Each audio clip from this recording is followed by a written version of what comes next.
Somebody said that adversity introduces a man to himself or a woman. How you handle it, that's where the growth takes place. One of the things that we know about life is that it is always changing. Sometimes you're up, sometimes you're down. Sometimes things go real well, and sometimes they don't. Sometimes you're happy, and sometimes you're sad. Now that's that thing called life.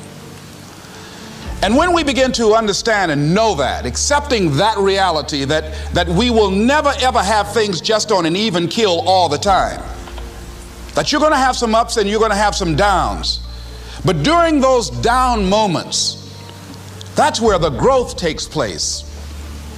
That's where the work is. See, anybody can feel good when they have their health, their bills are paid, they have happy relationships, the children are acting normal, business is successful. Anybody could be positive then. Anybody can have a larger vision then. Anybody can have faith under those kinds of circumstances. Am I correct? Yes. See, but the real challenge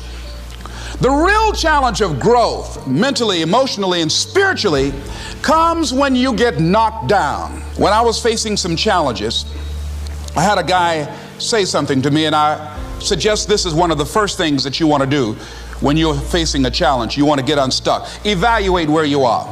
Look at it. Assess yourself. Assess yourself and assess the situation. What brought you there? What role did you play? Earl Nightingale had a saying I like. He said, all of us are self-made, but only the successful will admit it. I lived in a car for 3 years. All of that I was going through, that I was tripping with, that I did not appreciate or understand, I understand it now because I'm on the other side of them troubles. The route you on right now is the route you got to take, and it's very uniquely yours. This thing you going through, this just uniquely yours. You just got to understand you ain't the only one. You ain't the only one going through it. Now, in the order that it's going to happen, I had a lot of pain in my life, no more than nobody else. I just had a lot. But I learned along the way, everything that's happening to you is God is processing you. Every difficult moment you're having, He just processing you. That's all He's doing. Everything you're going through is preparing you for what you ask God for.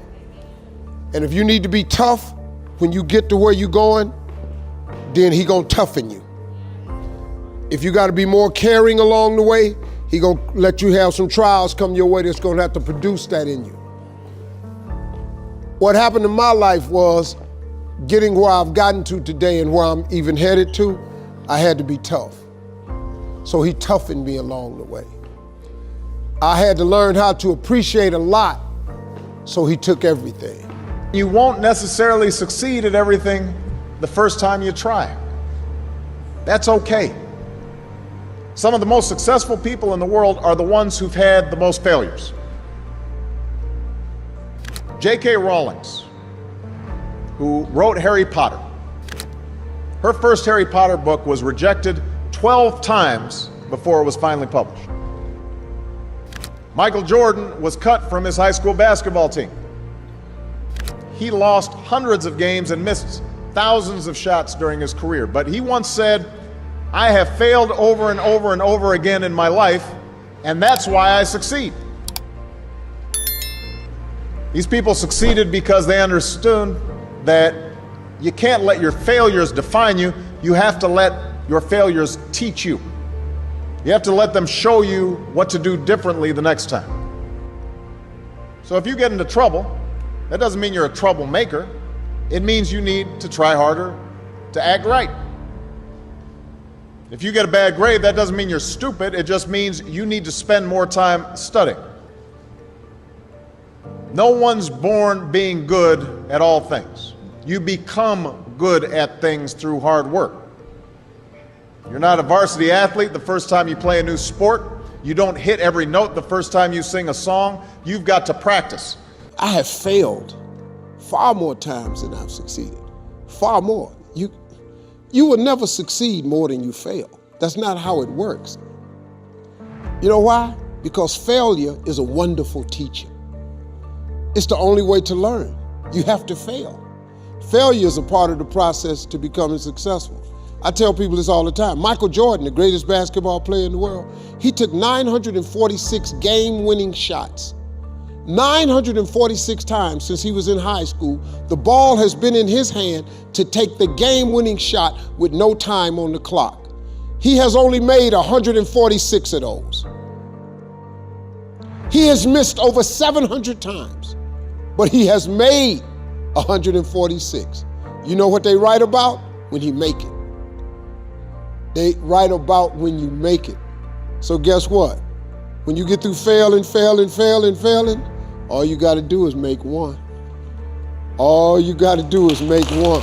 So when you fail, it's a part of the process. Keep going. You're supposed to fail. Who you know that gets it right all the time? That's impossible. You have to fail. Matter of fact, when you fail, be glad about it.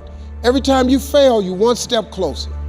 So every time you fail, say, whew, got that out the way. Go to the next one. Fail again, okay, I got two out the way. What's gonna happen is if you just keep swinging, you're gonna get a hit. A baseball player gets paid millions and millions of dollars for a 300 batting average. That means out of every 10 times he goes to the plate, he only hits the ball 3 times. They're millionaires. They only hit it 3 times. Man, please. I can't wait to fail. And to have a sense of resilience and be able to examine what is it that I did not succeed at? Why didn't I succeed? And what do I need to do better? I've found that most people fail in life, not because they aim too high and miss. Most people fail in life because they aim too low and hit. And many don't aim at all. It's pretty easy sometimes to feel beaten when you're faced with all those issues and all those problems and they all hit you at the same time. But let me tell you, that doesn't mean give up. In fact, it means the opposite. It means it's time for you to fight harder, to dig in. It means it's time for you to go on the war path.